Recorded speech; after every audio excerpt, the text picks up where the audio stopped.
If you thought my championship predictions were bad at the start of the season, you've not seen anything yet.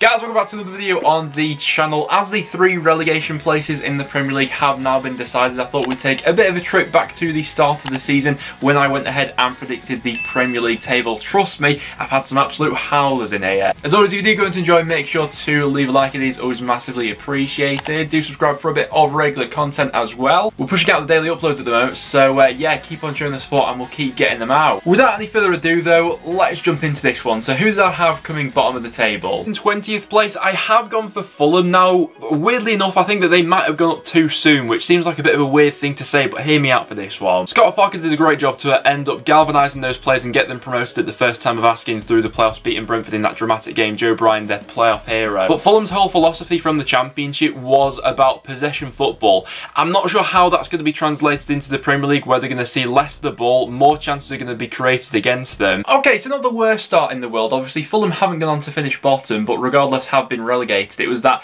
poor start to the season which really killed them. They lost their first 6 matches. Once they got to January and were able to do a little bit of tinkering with the squad to really bring in some more Premier League quality, they looked pretty competitive. You know, I did a video only a couple months ago saying how I thought that Fulham would survive. You know, they went on that run of form, they had that brilliant win at Anfield, and from then on I thought they'd really go and kick on, but it just hasn't happened for them, has it? I'm very interested to see what the Fulham squad's looking like come the start of next season. I imagine there's going to be wholesale changes there. Let's see who I was predicting to be their key man this season. I do think they'll score goals though. You know, Mitrovic scored 11 goals last time at this level. I think he'll get into double figures again. Okay, I was way off with this one. In the end, Mitrovic has only gone on to score 3 Premier League goals this season. A really disappointing return considering how dominant he was in the Championship last time round. Fulham fans, I'm interested to know from you, coming back down to the Championship, is Mitrovic going to be reintroduced to that starting 11? Because we all know how ridiculously prolific he is at Championship level. Or do you think you're going to persist with like Madger as your #1 guy going forward for next season? It's an interesting one, isn't it? So not the worst start in the world. Let's see who I had finishing 19th. 19th place, I've then gone for West Ham.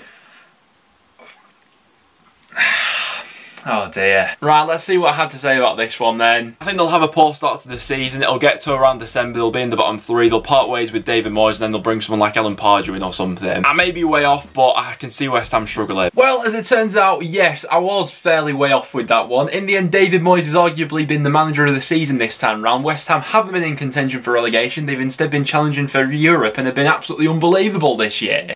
Hopefully whoever I predict to finish in 18th is a bit more reasonable. 18th place, I've then got Aston Villa. Oh, for God's sake. Let's see what I had to say about Villa then. Coming into the transfer window, I might have changed my perspective on this one. At the moment though, I think there's still obvious flaws in this Villa squad which have been yet to be addressed in this transfer window. Okay, thank God I at least said that. Now, when I made this video, and it's the trouble with making predictions videos before the transfer window has actually shut, they'd only signed Matty Cash at that point, and obviously the additions which they later went on to make have made a world of difference for Villa this season, who have been very good on the whole. You know, Emi Martinez potentially been the best goalkeeper in the Premier League this season for me. I think he's been absolutely wonderful. Villa fans, please forgive me. That was a truly awful prediction, and my bottom 3 so far has been sketchy to say the least. Let's see who I had in 17th. And then in 17th place, I have West Brom. Now, like I say, come the end of the transfer window, 17th and 18th, I don't think there's much between Villa and West Brom this season. However, in Bilic I trust. Oh, West Brom, you guys have let me down. I always like to be a little bit more, I'd say, optimistic about the Championship clubs who are going up to the Premier League, as we've obviously covered them throughout the year on the channel. But ultimately, Slaven Bilic lost his job early on in December. And don't get me wrong, they had their moments throughout the season. You know, Pereira's had his moments. Callum Robinson, I always keep a keen eye out for, obviously with myself being a Preston fan. But yeah, not the best prediction in the end. 16th place, I've got Crystal Palace. I've seen a few predictions so far that have got Palace in the bottom 3. Listen, they ended last season in horrific form, losing 7 of their last 8 games. But ultimately, I back Roy Hodgson as a safe pair of hands at this level. I've also got a Berry Eze coming from QPR, who I am massively excited to see how he gets on. More than deserves his chance at Premier League level after how he absolutely ripped things up for QPR last season. Okay, so this is not the worst shout in the end. For the majority of the season, QPR have been sort of comfortable mid-table, haven't haven't they? And Berriese has also been an excellent addition into this Palace side. Got a number of goal contributions this season. He also averages more dribbles per 90 than any other player in that Crystal Palace side, and I think he's only going to go on and get better. Still so young at only 22, so for his debut year in the Premier League, yeah, I think Eze's done really well. 15th, then they have Brighton, exactly where they finished last season. I think they'll continue to progress under Graham Potter. A lot to like about this Brighton squad. Having Lewis Dunk commit his long-term future to Brighton is only going to be a positive. Okay, so I'm fairly happy with this prediction as well. Another season in the Premier League guaranteed for Brighton under Graham Potter, and what I just said about Lewis Dunk there,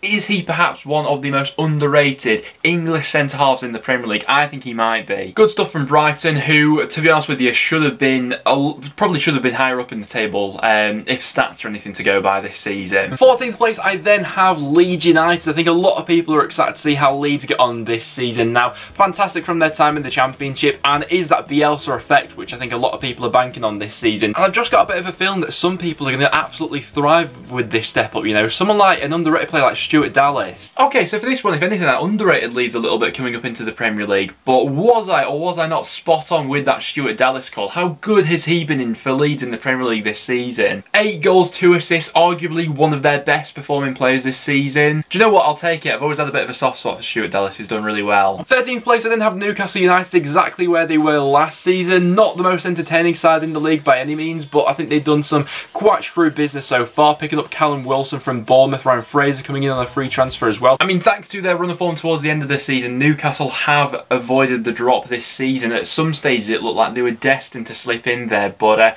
Steve Bruce has just about pulled them over the line, hasn't he? I mean, Callum Wilson, like I mentioned before, has turned out to be absolute gold dust for Newcastle in terms of the goals that he scored in key moments for them, but it feels like it's been a real slog of a season for Newcastle, despite them, you know, maintaining their Premier League status. 12th place, I then got Burnley. They've been fairly slow with their transfer activity so far, but while Sean Dyche is at the club, I don't think there'll be any danger of being relegated. Okay, so Burnley in 12th, a little bit higher than where they've been in and around the table this season, but once again, another season for them in the Premier League, like I mentioned, with Sean Dyche. Burnley are just never going to get relegated, are they? He's working wonders there. 11th place, I then got Sheffield United. Now, oh dear, Sheffield United have just made everyone look like absolute mugs for 2 years running, haven't they? Because let's make no mistakes about it. Last season, absolutely everyone had Sheffield United getting relegated, and they went ahead and shocked everyone by being brilliant. This season, no one had them to be relegated, and they've been absolutely awful. I think it'll be another solid year for them. How wrong I was. 10th place, I then have Southampton. Now, the way they bounced back from that Leicester game last season was something else, really. They ended the season in absolutely fantastic form. Danny Ings was in the form of his life towards the end of the season as he bagged 22 goals. Southampton have been a really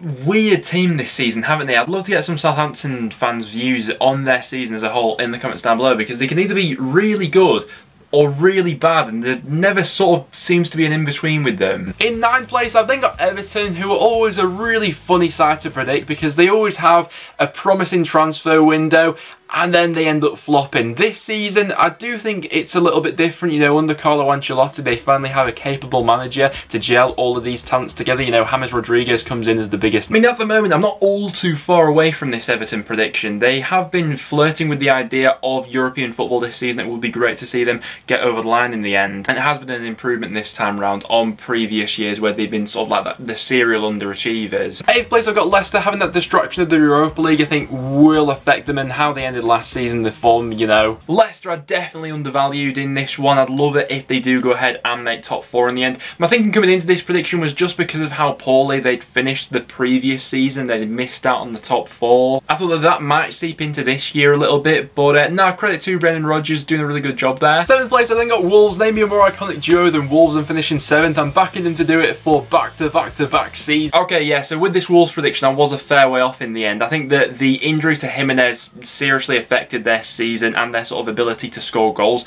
To be fair to me, when Jimenez actually did get injured, Wolves were sat 7th in the Premier League. So up until that point, I had my prediction spot on, but yeah, his absence from the squad has obviously affected things. At times, they've just been a little bit too lethargic and predictable in their play. Heading into next season, the squad just feels like it's in need of a bit more of a freshen up. 6th and 5th, I've then got both North London clubs, Spurs and Arsenal. I may as well show them at the same time because I don't think there's all too much between these two. I think they'll both be knocking on the door for the top 4, but I think that the 4 sides ahead of them have just got a little bit more at this point in time. Oh, these two aren't great predictions. I mean, to be fair, the Spurs in 6th shout isn't all too bad, but Arsenal in 5th is quite a way off from where they are at the moment as a club, isn't it? Yeah, I've got to hold my hands up for that one. 4th place I've got Man United. I think that Solskjaer seemed to stumble across a system and formation that worked for them last season. Okay, so I undervalued Man United a little bit. They've been sort of like the best of the rest, apart from Manchester City this season, but yeah, I did have them in the top 4, so at least that's something. 3rd place I've got Chelsea, who have just gone mental this year with transfers. Individually, the squad has improved exponentially, but Lampard's still got a job in his hands to get the best out of everyone here. Okay, so in the end, this Chelsea prediction has turned out decent. I did say that Lampard did still have a job in his hands despite all the talent that Chelsea had brought in. In the end, that job